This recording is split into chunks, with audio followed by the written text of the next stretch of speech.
আসসালামু আলাইকুম রহমতুল্লাহ বরকাত। ওয়ালাইকুম আসসালাম রহমতুল্লাহ বরকাত। কেমন আছেন আপনি? আছি আলহামদুলিল্লাহ ভালো। কবি সাহেব, আপনার নাম? আমার নাম হইতেছে মহিউদ্দিন হাসান আল কবিরাজ। কবিরাজ কেন? আপনি কি লেখালেখির পাশাপাশি চিকিৎসাও করেন?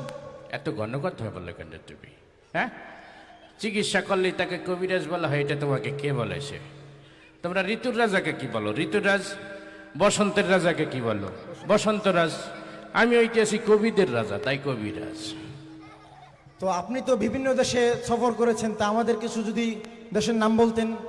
ও বহু দূরের দেশ, চেনবা না, সব মিডিল ইস্টের ওই পাশে। না না, একটু বলেন, আমাদের শ্রোতা শোনার জন্য অপেক্ষা করছে।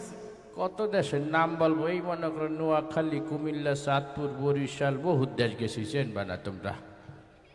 তো আপনি কত সাল থেকে কবিতা লেখা শুরু করেছেন? আমি অনেক আগে থেকেই কবিতা লিখি, প্রায় মনে করো 1900 ছোটকাল থেকেই কবিতা